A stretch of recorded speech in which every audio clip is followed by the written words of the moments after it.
Si empiezas a leer la Biblia desde el comienzo, llegarás a más o menos la mitad del segundo libro, Éxodo, y encontrarás un montón de leyes antiguas. Harás esto, no harás aquello.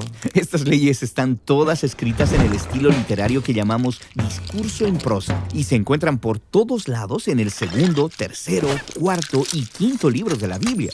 Hay más de 600 leyes. Y puesto que leer códigos antiguos de leyes no es algo que tú y tus amigos hacen muy a menudo, es probable que tengas dificultades. Así que hablemos de cómo leer la ley en la Biblia. Lo primero que hay que recordar es que la Biblia no es un manual de comportamiento con una lista completa de lo que debemos hacer y de lo que no debemos hacer para complacer a Dios. Cierto, la Biblia es una narrativa épica, pero en su historia, Dios sí le dice a las personas qué hacer. Claro, la historia comienza con el plan de Dios de gobernar el mundo a través de humanos que confiarán en Él y que vivirán conforme a su sabiduría. Aquí encontramos el primer mandamiento divino en la Biblia. No comas del árbol del conocimiento del bien y el mal, porque el día que lo hagas, morirás. Pero los humanos toman la autoridad, conocen y definen el bien y el mal por ellos mismos, y eso no es bueno. Eso lleva a un mundo de violencia y muerte, y ellos son exiliados del jardín. Ok, entonces esta fue la primera ley en la Biblia. Bueno, es el primer mandato divino que invita a las personas a confiar en Dios y vivir conforme a su sabiduría.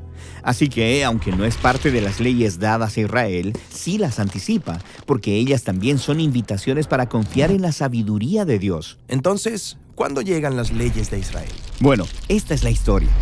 Israel está esclavizado en Egipto. Entonces Dios los salva y los invita a una relación de pacto, como un matrimonio. Y las leyes forman los términos de ese pacto. Y entonces, ¿se nos da un catálogo de todas las leyes que Dios le dio a Israel? De hecho, no. No se nos dan todas las leyes, solo ejemplos. Estas han sido estratégicamente colocadas entre las historias sobre cómo Israel se mantiene violando las leyes. Y entonces, se supone que yo vea que Israel no es diferente de los primeros seres humanos en el jardín. Ellos no confían en Dios ni viven conforme a su sabiduría. Sí, y eso lleva a otra ronda de tragedia, violencia y muerte.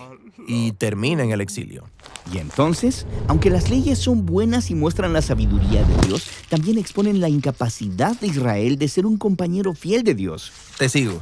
Pero cuando leo las leyes, encuentro muchas cosas extrañas, como no permitir que la ropa sea hecha de dos tipos de telas diferentes. ¿Cómo eso muestra la sabiduría de Dios?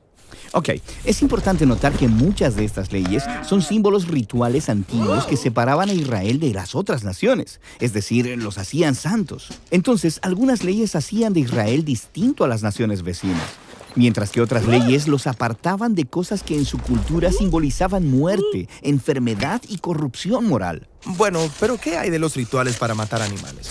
Los sacrificios también eran símbolos rituales que conectaban a las personas con Dios. Ya que tú, un mortal, no puedes ascender a la presencia de Dios en el templo celestial, un animal sin culpa, ofrecido a Dios, podía ir en tu lugar, cubriendo tus faltas, para que puedas saber que eres aceptado por Dios. Ya veo. Pero no todas las leyes son rituales antiguos. Algunas son solo acerca de ser buena persona y tratar bien a los demás. Sí, pero estas leyes no tratan solo de ser bueno. Tratan sobre la justicia, que es muy importante para Dios. En la primera página de la Biblia aprendemos que todo ser humano es hecho a imagen de Dios y merecedor de dignidad. Y estas leyes aplican ese ideal en los días de Israel. De hecho, estas leyes son el fundamento de muchos conceptos de justicia y equidad que damos por sentado. Pero algunas de las leyes no parecen justas, como las leyes que permiten la esclavitud. Bueno, si miras estas leyes en su contexto cultural antiguo, verás que Dios está trabajando con Israel como los encontró, impulsándolos hacia la justicia. Entonces, la esclavitud no es abolida, pero sí es socavada. Por ejemplo, se suponía que Israel recreara la liberación del Éxodo al liberar a los esclavos y perdonar todas las deudas cada 7 años. Esto fue revolucionario en el mundo antiguo. Bien, ¿qué hay de todas las leyes acerca del descanso del Sabbat cada séptimo día y de todas las fiestas de 7 días? Quiero decir, ¿por qué todos esos 7? Bueno, todas estas leyes acerca del tiempo sagrado se conectan con la narrativa de la primera creación en Génesis. Dios trae orden a partir del caos en 6 días y cada uno tiene un claro principio y final. Pero cuando llegas al séptimo día, no tiene final. Eso es porque está señalando hacia el ideal de que los humanos colaboren con Dios en su gobierno y su descanso. Todas estas fiestas de 7 días son rituales que simbolizan el verdadero propósito y el futuro de la humanidad.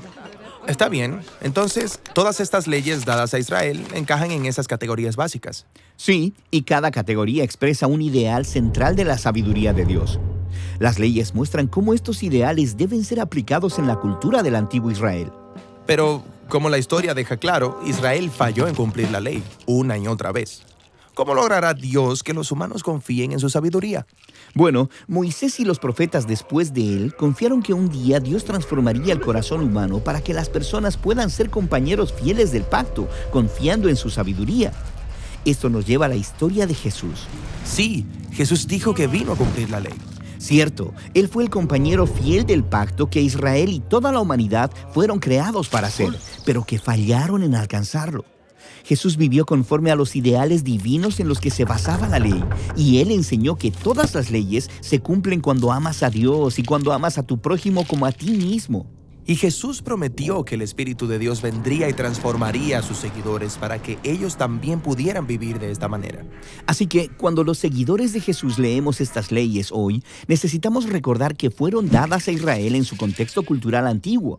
No podrías seguir muchas de ellas, incluso si lo intentaras. Pero lo que puedes hacer es ver la sabiduría de Dios en las leyes. Sí, y confiar en que el Espíritu de Dios puede guiarte a aplicar esa sabiduría conforme aprendes a amar a Dios y amar a tu prójimo como a ti mismo.